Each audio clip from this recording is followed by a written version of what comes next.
Carlos Alberto García. Estamos con otro Carlos, con Carlos Germano, nuestro analista político de cabecera, para que trate de ayudarnos a entender, o por lo menos ayudarme a entender a mí, qué coño pasó ayer, por usar un término gallego. Carlos, ¿cómo te va? Buenas tardes. Desde Fénix, Daniel Quintero te saluda. ¿Qué haces, Daniel? ¿Cómo te va? Buenas tardes. Carlitos, ¿estás tan sorprendido como yo o como todos o era un escenario que se esperaba, sinceramente? No, soy sorprendido. Yo no esperaba, digamos, no me llamaba la atención que Sergio Massa pueda estar en el balotaje, pero no con casi 37 puntos y ganando cómodamente la elección nacional. La verdad es que no había ningún estudio serio. Recién el sábado a la noche, sin dar a publicidad, me llegaron a mí algunos informes de algunas consultoras donde pues se planteaba este escenario. Pues te estoy hablando sábado a las 20:30, 21 horas, o sea que eran breaking de últimas horas, pero este escenario no estaba previsto, de ganar como ganó. Viste, yo veo cosas, por ejemplo, Juntos por el Cambio perdió 9 senadores, un solo senador ingresó, que es el de la provincia de Buenos Aires, que es el presidente de la Unión Cívica Radical, Maxi Abad. En la provincia de Buenos Aires, en la tercera sección electoral... Sí, que tanto hablabas vos de la importancia de esa sección, me acuerdo, sí. Bueno, ahí creció de las PASO del 13 de agosto al 22 de octubre, creció 10 puntos. Estaba en 41 en las PASO, sacó 51% en toda la tercera. Ganó en todos los distritos de la tercera, a excepción de Magdalena. Juntos por el Cambio ganó un solo distrito. Después todos los demás son de Unión por la Paz. Ayer leí algo así como de 40-34. Esto es en todo el... en todo, claro. En todo el conurbano. Yo te estoy hablando de la tercera. De la tercera. Para que te des una idea, entre PASO y Generales, Unión por la Patria decreció solamente en 2 de los 24 distritos electorales del país. A ver, Carlos, despacito, porque esto que están escuchando, le digo a la audiencia que está escuchando Fénix, son datos que no tienen, no se pueden rebatir, son datos reales. Repetirlo de nuevo, Carlos, ¿cómo fue eso? Unión por la Patria, sí, de los 24 distritos electorales que tiene el país, Unión por la Patria decreció entre el 13 de agosto y el 22 de octubre en Entre Ríos, que sacó el 0.02 menos, y en Catamarca, que sacó 2 puntos menos que en las PASO. Juntos por el Cambio, en los 24 distritos electorales del país decreció. O sea, pasaron cosas, te digo, que realmente muy significativas. Y después me parece que el hecho central, y esto, Daniel, lo hemos hablado... A ver, Carlos, o sea, de los 24 distritos del país, Juntos por el Cambio no pudo conservar ninguno. Ninguno. Cava con Macri.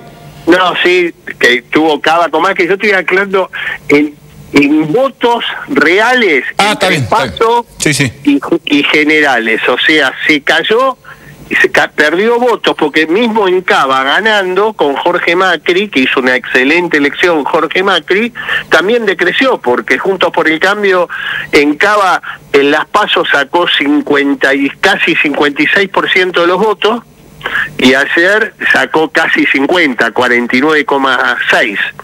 Digo, a esos niveles, digo, me parece que fue contundente el tema. Hizo muy buena elección también Juan Schiaretti, pasó de 3 puntos a 7 puntos. ¿Puede ser que gracias a Schiaretti Massa no se quedó con la victoria anoche en primera vuelta? Y no tengo ninguna duda. Mira, yo lo tiré por tirar, haciéndome el analista. No tenga ninguna duda, digamos, Schiaretti creo que lo privó de ganar. Y fíjate vos, mira, yo recordaba Y acá me parece que es el gran cambio y lo que te digo, Daniel, pensando en lo que viene.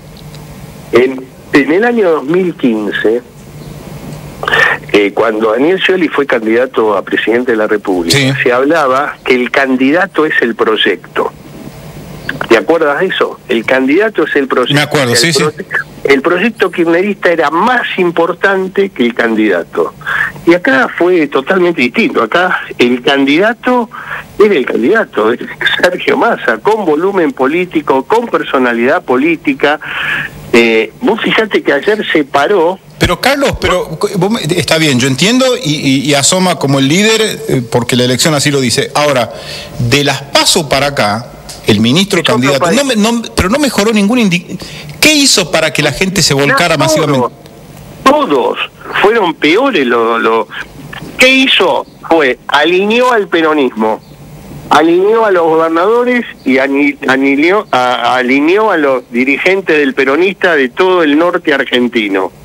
Fíjate las diferencias, como por ejemplo, no sé... Bueno, acá en La Rioja, Carlito, acá en La Rioja había ganado... En La Rioja, claro, en Tucumán, en Salta, está totalmente alineado. Alineó a todos los intendentes del Gran Buenos Aires y del interior y dirigentes del interior de la provincia de Buenos Aires. O sea, digamos, ayer Massa terminó el istmo, que fue kirchnerismo, que fue durante 20 años la columna vertebral del peronismo. Bueno, eso quedó en el pasado. O sea, ayer Massa logró un nuevo istmo en el peronismo. Se paró como el jefe del peronismo y el istmo que logró se llama masismo. O sea, yo no digo que el kirchnerismo desapareció, lo que sí digo que el kirchnerismo en esa estructura que es el peronismo empieza a ser pasado, no es futuro. El futuro hoy dentro del peronismo es el masismo. O sea, me parece que es un cambio, te diría, central. Subió solo al escenario, no la nombró a Cristina Kirchner, no lo nombró a Alberto Fernández. Empezó a esbozar con mayor claridad su proyecto de unidad nacional, no con partidos o coaliciones partidarias, sino con dirigentes. Digo, me parece que empezó a dar definiciones claras de hacia dónde está pensando. Con un Javier Milei, que ahí viene el cambio, cuando yo te decía en 60 días... Pero para, Carlos, antes que nos vayamos de Massa, yo no logro entender esto. O sea, desde las PASO para acá, ningún indicativo de lo que él está haciendo, que es economía, mejoró, al contrario, empeoraron todos. ¿Alcanzó solamente con esto que me decís, alinear? ¿El plan Platita no tuvo algún efecto sí, también? Yo pudo tener efecto, pero fundamentalmente creo que el tema central es que lo que dominó en los últimos 20 días de campaña fue el miedo. Yo creo que Javier Milei no pudo resolver, digamos, ese sentimiento que invadió a muchos sectores de la sociedad argentina por arriba de los 50 años. O sea, Javier Milei posó, fíjate cómo fue el cierre de campaña, con que explote todo, a los gritos, motosierra, y generó un grado de perplejidad en grandes sectores de la sociedad argentina que lo que subió fue el miedo. Porque, a ver, Carlos, la lógica hubiera sido, después de las PASO, la lógica hubiera sido que Milei mantenga la ventaja. Pero totalmente. El problema es que me parece, cuando yo siempre hablo de actuación y sobreactuación, me parece que la sobreactuación de Milei y muchos de los dirigentes que acompañan a Milei planteando distintas temáticas, peleas con el Papa, romper relaciones con el Vaticano y así, no sé, miles de temas más, generaron mucho temor, generaron muchas dudas. O sea, no se generaba certezas. Massa, a pesar de, como bien decís vos, todos los índices en los últimos 60 días fueron negativos, pues solamente pensar que en los últimos dos índices de inflación de agosto y septiembre fueron 25%, donde los alimentos prácticamente semanalmente están creciendo y hay lugares donde es día a día. Digo, a pesar de eso logró el resultado que logró. No es tanto por mérito propio, sino por defecto ajeno, y ahí es donde me parece que hay que empezar a encontrar el porqué lo que pasó ayer en la República Argentina. ¿Qué puede pasar de cara al balotaje? Pues se presenta un escenario bastante complicado. Por un lado tenemos a un Javier Milei que ahora intenta convencer al electorado de Juntos por el Cambio, al que maltrató de manera, me parece, gratuita y al cohete, el enemigo era otro. Hay una denuncia de por medio de Bullrich a Milei. ¿Cómo se hace ahora para conquistar eso, no? O si Massa tiene allanado el camino ya porque él habla de una unidad, quizá convoca a Schiaretti. ¿Qué pensás que puede pasar de acá hasta el balotaje? Mira, yo lo que creo que es muy difícil que en estos 30 días se modifique, en la medida que hoy yo lo que veo es, de facto, Juntos por el Cambio no existe más.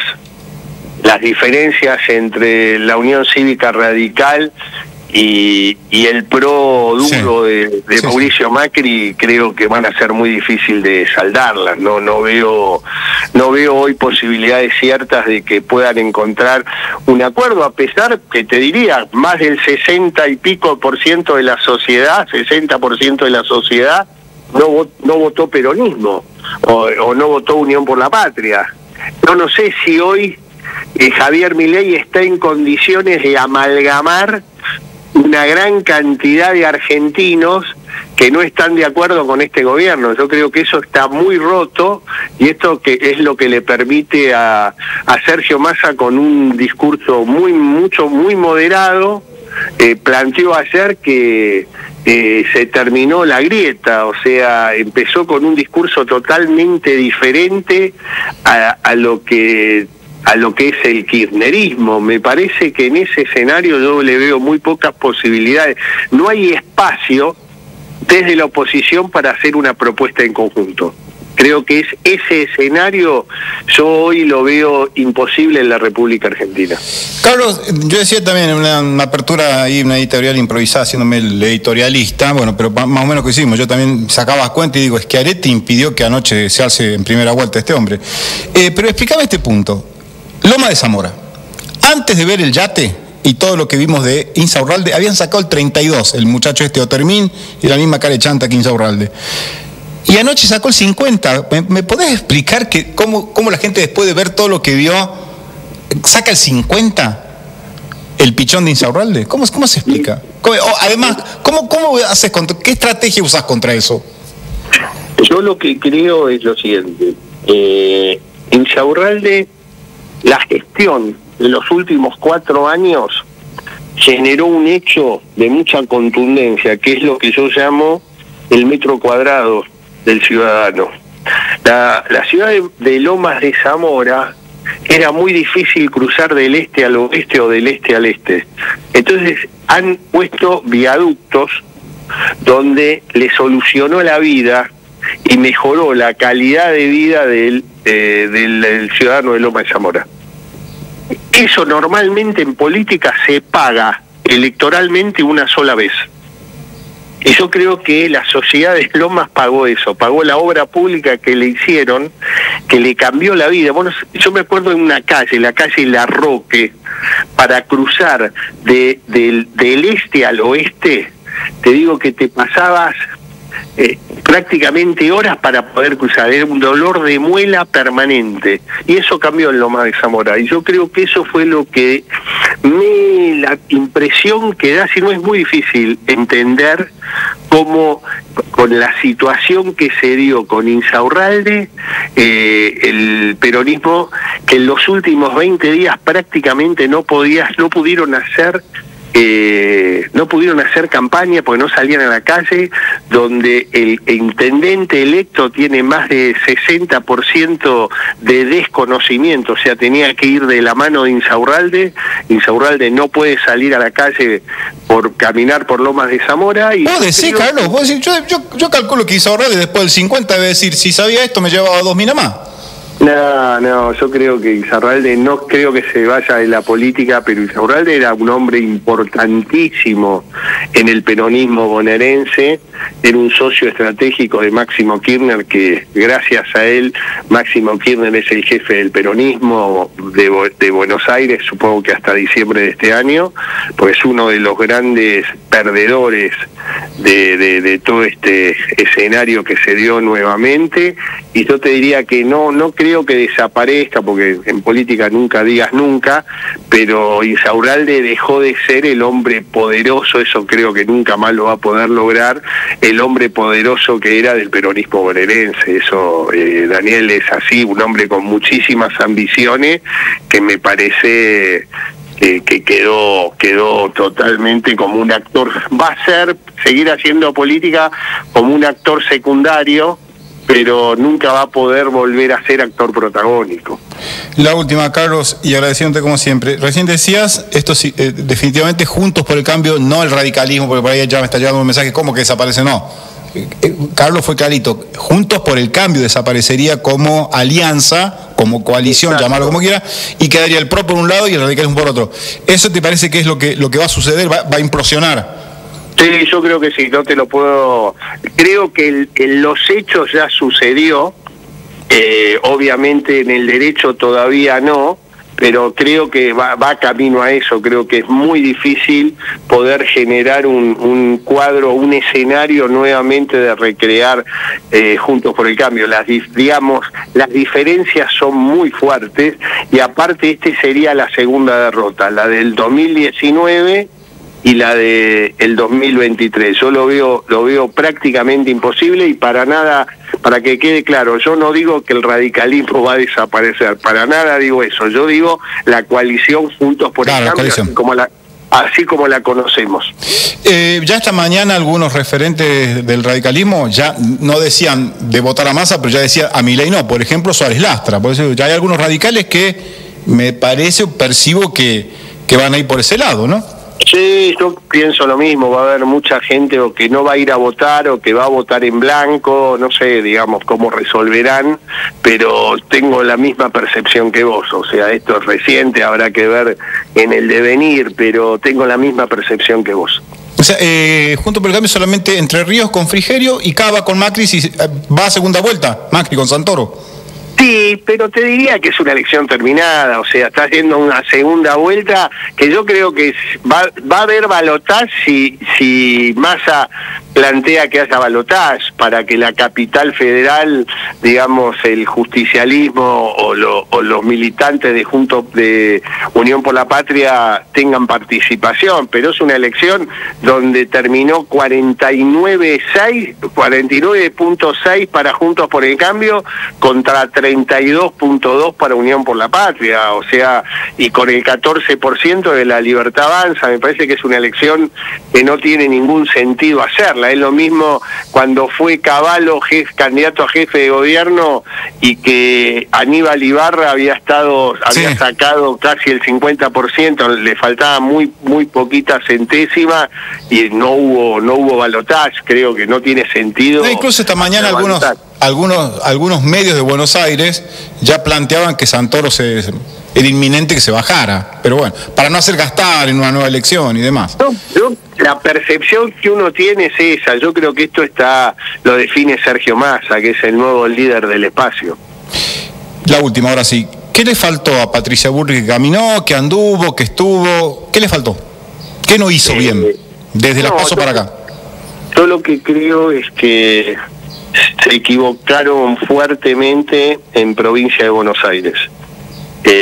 Hubo dos temas. Uno, en provincia de Buenos Aires ir con dos candidatos para las PASO, creo que eso los debilitó mucho, y hablo de provincia de Buenos Aires porque es Esa interna de Grindetti y Santilli, decís vos. Exactamente, es el 37% del padrón electoral. Si hubiera ido con un solo candidato, creo que la situación podría haber sido otra. Y me parece el nefasto rol que tuvo el expresidente Macri en todo ese proceso. ¿Por qué? O sea, porque creo que nunca terminó de jugar claramente y generó muchísimas dudas, fundamentalmente la noche del domingo, en las que Patricia Bullrich salió ungida como candidato cuando le ganó la interna a Rodríguez Larreta. El discurso de Macri, yo siempre digo, esos discursos de la noche de las elecciones son muy importantes, y a mí me parece que ahí generó muchísimas dudas, donde dejó abierta una puerta grande hacia Javier Milei, y él venía sosteniendo que las pasos iban a ser entre Bullrich y Milei para terminar definitivamente con el kirchnerismo, y me parece que durante toda la campaña fue una actitud muy poco clara. Recién sobre el final, cuando Patricia Bullrich incorpora como a Rodríguez Larreta en las últimas, en la últimos 10 días, 12 días, sí, la última semana prácticamente, sí. Ahí prácticamente Mauricio Macri queda un poco de lado y no tomó el rol protagónico que siempre quiso tener. Yo creo que es nada más que una opinión personal mía, el egocentrismo le jugó una muy mala pasada y nunca permitió que Patricia Bullrich se termine de desarrollar, y con la posibilidad de que pueda ser alguien del PRO presidente de la República. Creo que eso no se lo permitió nunca a Mauricio Macri. ¿Tiene futuro más allá de esto, Patricia Bullrich? ¿Con el porcentaje que sacó? Yo creo que Patricia Bullrich, digamos, era la oportunidad de su vida, hasta por edad, te diría. Puede seguir participando en política, pero acompañando, nunca más en rol protagónico. Está bien. Carlos, muchísimas gracias, y seguramente después, ¿cuándo es el balotaje? ¿Hay un debate antes? ¿Hay que aguantarse otro debate más? Una semana antes hay debate. Creo que el domingo 12 de noviembre hay debate y el domingo 19 votamos. ¿Qué fin de semana largo es encima? Ese es fin de semana largo. Puede estar, no sería descabellado por ahí poner el fin de semana, ese día para la otra semana, y así evitar, digamos, deserciones importantes, ¿no? Carlos, muchas gracias por atendernos como siempre, ¿eh? No, gracias a vos y que tengan buena semana. Chau, chau. Chao, Carlos. Carlos Germano, analista político, tratando de